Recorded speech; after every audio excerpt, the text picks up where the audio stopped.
Welcome, Tiny Hands, Big Dreams, here on the Ecuadorian homestead. In search of the eternal, perfect cup of coffee. Eternally in search of? So, in eternal search of? She is the better with word. We had a coffee video we put out a little while ago. Our own coffee grew on our property, cared for here, picked at peak ripeness, impeccably sorted, only the most perfect beans, roasted through a very special roaster. That's the only one like it. I am underwhelmed. This is not the perfect cup of coffee. And not just like a good cup of coffee. That's not the goal. The goal I want to create, and eventually we're going to sell it, the most perfect coffee in the world. That's a big claim. It's a very big claim. And it won't be cheap. It's going to be incredibly labor intensive.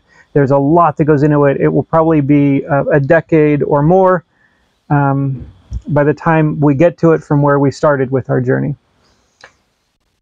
We will get there. And eventually we will sell what I will claim to be the most perfect coffee in the world, cup after cup after cup.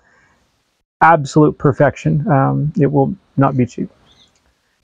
That being said, so our coffee, a couple of things from it. One, I only had one roast batch, one and a half. We have one coffee tree plant, one and a baby. Yeah.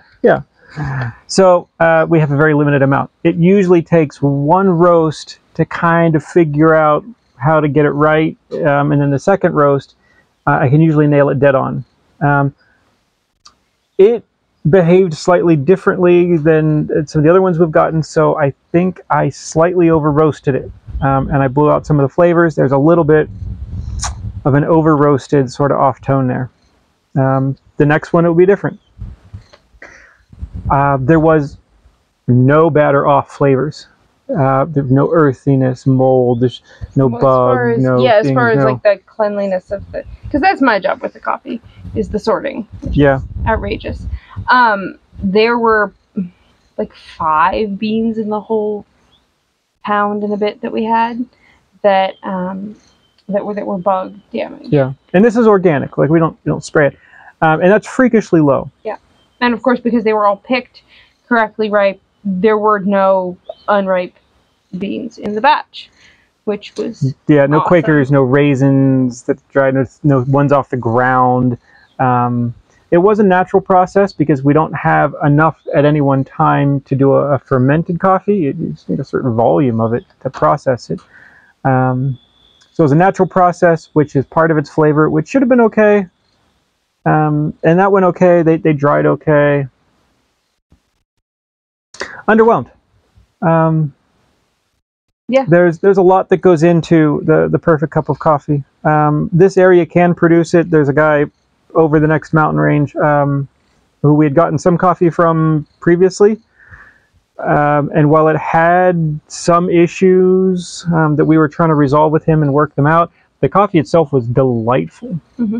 So if we can work with him to grow it, pick it better, sort it a little bit, we can take over our part of it. It's really, the whole process has to be controlled. Then that becomes a solid candidate for what we're trying to do. This place that we're in grows some incredibly delicious, certain things grow so good here. It is some of the best raw material in the world.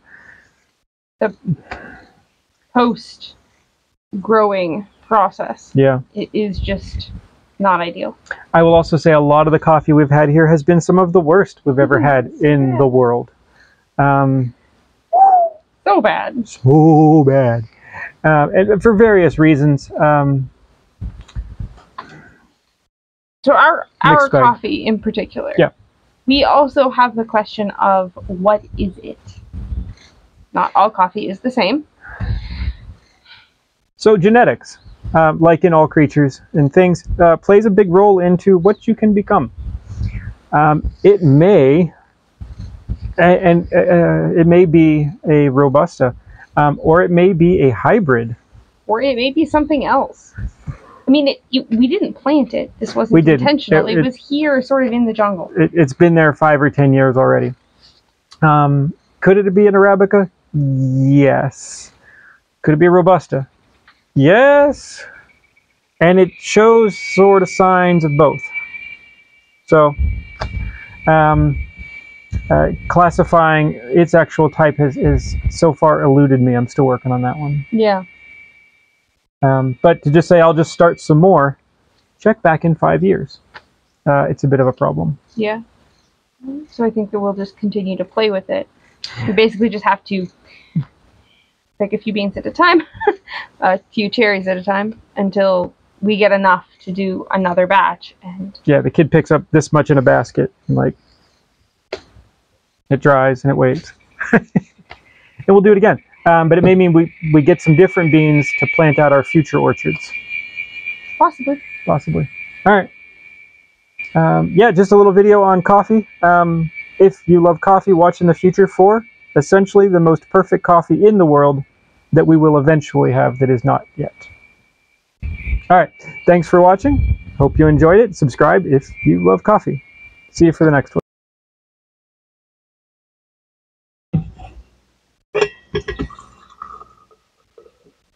That is all you have to do for a clever.